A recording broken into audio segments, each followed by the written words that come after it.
আসসালামু আলাইকুম। কেমন আছেন? প্রিয় দর্শক, তো আজকে আমি আমাদের ক্ষেতে চলে আসছি। এখান থেকে রোজালা তুলবো। রোজালা তুলে এবং রোজালা টি বানিয়ে খাবো। তো এটা স্বাস্থ্যের জন্য খুব উপকারী এই রোজালা টি। তো কিভাবে বানাতে হয় সেটা আজকে আপনাদেরকে দেখাবো। তো আমি চলে আসছি আমাদের ক্ষেতে। যেখান থেকে তুলবো এখানে আমার ভাই কাজ করতেছে। দর্শক বন্ধুরা, এগুলো হচ্ছে রোজালা এখান থেকে তো আমাদের ক্ষেতে চলে আসছি। এখান থেকে রোজালা তুলবো। এগুলা দিয়ে কিভাবে চা বানিয়ে খাই সেটা আপনাদেরকে দেখাবো এবং এটা স্বাস্থ্যের জন্য খুব উপকারী একটা চা।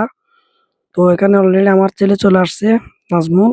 সে আমার ছোট ভাইয়ের সাথে আসলো ক্ষেতে। তো সে ৩-৪টা তুলে ফেললো অলরেডি। তো এখন আমিও তুলবো।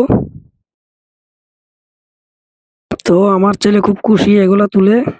সে অনেক খুশি হয়েছে অলরেডি।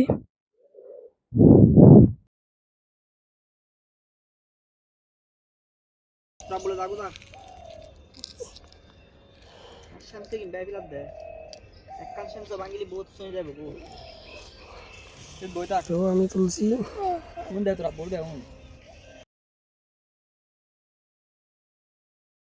তো অনেক তুললাম। আমার ভাইও তুলছিল কতগুলা। তো এটা মরিচ ক্ষেত, মরিচ অলরেডি ধরা শুরু করে দিয়েছে এখানে। আর এখানে এই সিম গাছ আছে এবং তারপরে শালকুম, বিভিন্ন সবজি, কাঁচামরিচ অলরেডি ধরা শুরু করে দিয়েছে।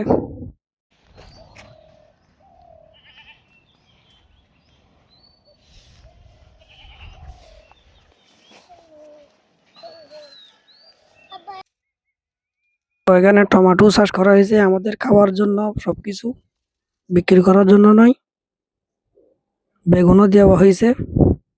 আব্বু, তুমি কোথায় গেছো? রোজালা তোলার জন্য।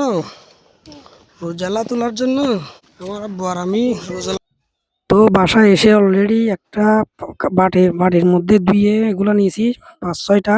৪টা দিতে হয় ১ কাপ চাতে। তো এগুলা আমি ইয়াগুলা ছিঁড়ে নিয়েছি বাটির মধ্যে। তো মূলত এগুলা দিয়ে পানি গরম করে ওখান থেকে রং বাইর হবে এখান থেকে। তো একটা পাত্র নিয়েছি। তো আমি নিজে করতেছি, খুব আনন্দ লাগতেছে। তো আমি চুলায় বসে দিয়েছি শুধু আমার জন্য, আর কারোর জন্য নয়। আমি একা বানিয়ে খাবো। তো আমি চিনি দিয়ে খাবো না, এখানে অল্প করে মধু দেবো। আর মানে চা পাতা দিব না, শুধু রোজেলা থেকে রঙগুলা বের হবে, কালারটা অনেক সুন্দর হবে। তো এটা হচ্ছে মধু, সুন্দরবনের। আমি অর্ডার করেছিলাম কিছুদিন আগে। তো এই মধু দিয়ে খাবো আজকে। তো অলরেডি রং একটু একটু বের হয়ে গেছে, দেখুন। তারপর একটু পরে মধু দেব। এখন বেশি না, ১ চামচ মধু দেব। বেশি দিলে অনেক মিষ্টি হয়ে যাবে সেজন্য, কারণ ১ কাপ চা মাত্র। তো মধু দিয়ে দিলাম, এখন একটু নেড়ে দেব। তো দেখুন কিরকম কালার হয়ে গেছে, আরো কালার বাইর হবে। তো অলরেডি প্রায় কাছাকাছি হয়ে গেল, রং আরো বাইর হবে এখান থেকে। তো দেখুন কিরকম করে কালার বের হচ্ছে।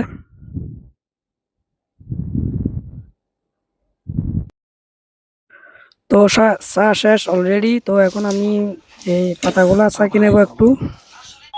তো ছাঁকার পরে দেখবেন কিরকম চায়ের কালার হইল।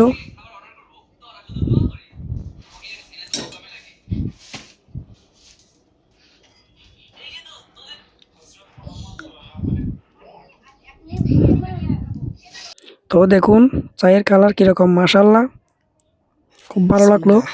তো আসলে মানে খাওয়ার পরে মানে শরীরে একটা মানে জাকি দিন দেওয়ার মতো লাগলো এরকম, খুব ভালো। এবং মধু দিয়ে করছি আমি, আসলে কোনো চিনি ইউজ করি নাই। তো আপনারাও এভাবে বানিয়ে খাবেন।